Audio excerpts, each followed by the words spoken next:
Penyidik Reskrim Polresta Bogor telah memeriksa 17 orang dalam kasus pelaporan Rumah Sakit Umi Bogor yang diduga menghalangi tugas Satgas Covid terkait Rizik Syihab. Kapolresta Bogor Kota memastikan Senin depan penyidik sudah dapat menentukan para tersangka.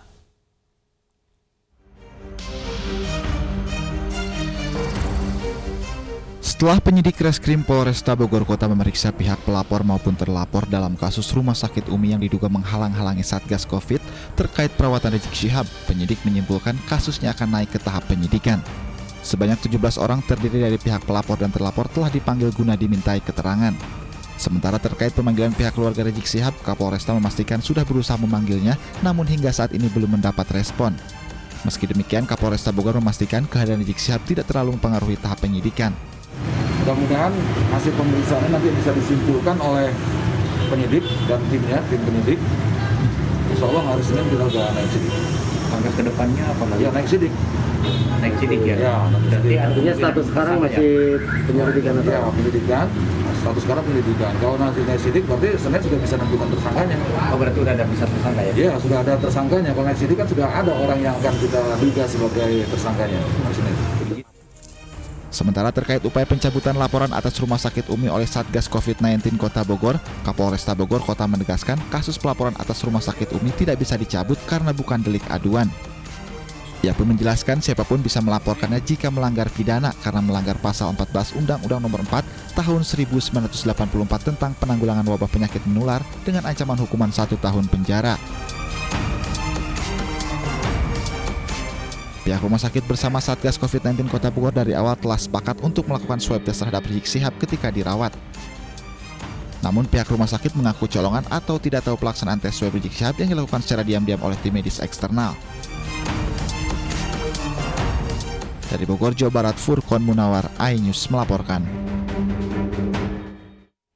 Saat ini sudah terhubung dengan Ketua Presidium Mercy Sarbini Abdul Murad. Kita juga sudah menghubungi Ketua Satgas Kota Bogor Bima Arya namun belum dapat bergabung. Beredar kabar bahwa Rizik Syihab positif COVID-19. Bagaimana yang Mercy ketahui? Kita akan bahas bersama dengan Pak Sarbini. Assalamualaikum, selamat sore Pak Sarbini. Selamat sore Mas Abraham. Ya, Mas Sarbini, sebelum saya akan masuk dalam pemeriksaan yang dilakukan di Polres Bogor, kami ingin memastikan, betulkah bahwa hasil yang sudah beredar luas saat ini, ada dokumen bahwa Rizik Syihab positif COVID-19, ini valid dari Mercy?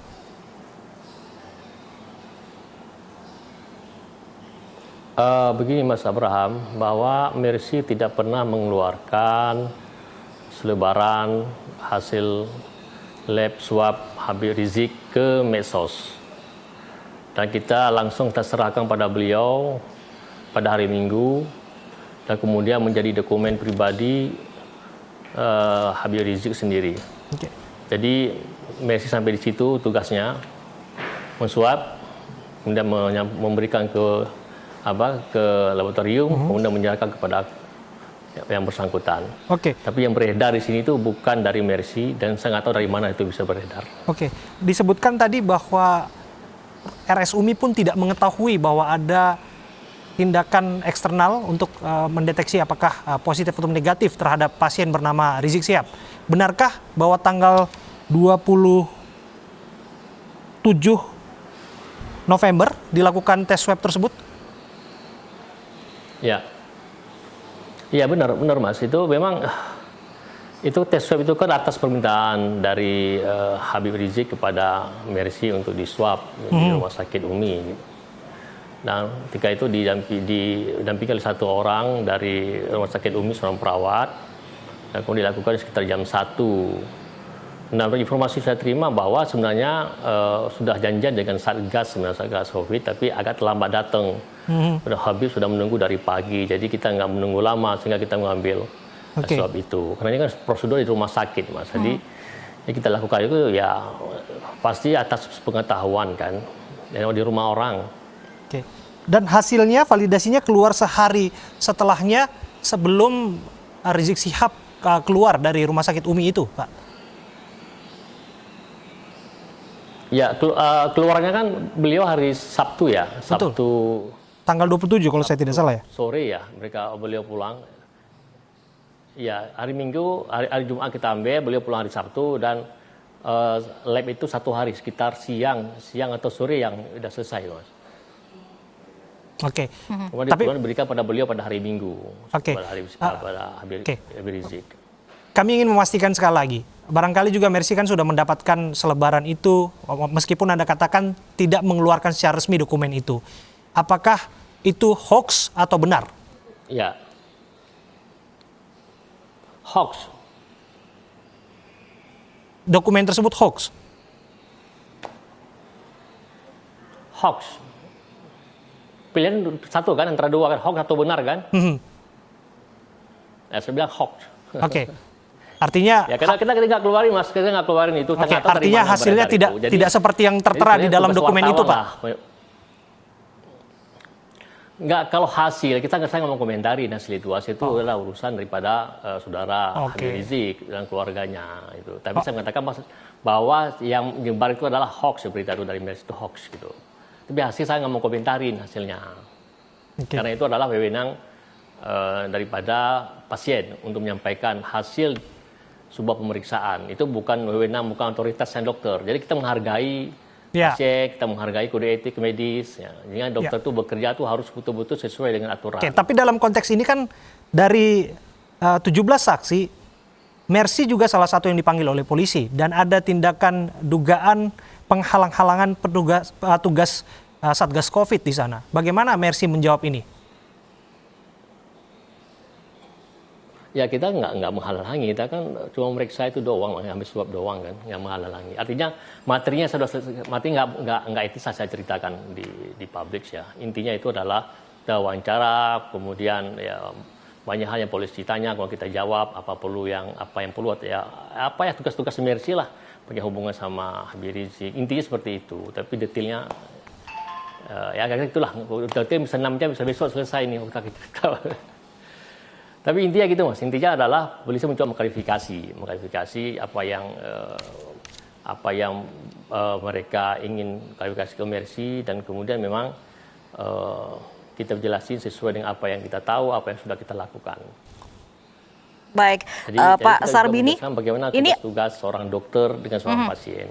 Yep. Baik, ada kewajiban untuk melaporkan hasil tes swab COVID-19 ini tertuang dalam Undang-Undang Kesehatan kepada Satgas COVID-19. Apakah memang Mercy sebagai pihak yang melakukan tes swab ini sudah melaporkan hasilnya kepada Satgas COVID?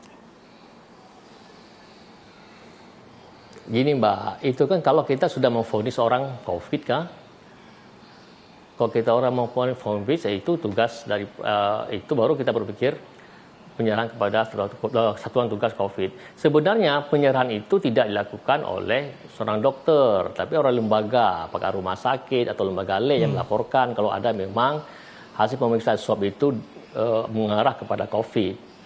Jadi sekarang masalahnya semua memvonis bahwa Habib itu COVID. Itu persoalan di situ. Baik, tapi hasilnya sudah dilaporkan belum ke Satgas COVID? Pak Sarbini? Itu yang melaporkan itu yang rumah sakit bersangkutan, Mbak. Aturan itu rumah sakit bersangkutan atau oleh yang bersangkutan. Kalau diduga memang ada COVID, yang mereka yang melaporin. Undang-undang seperti itu.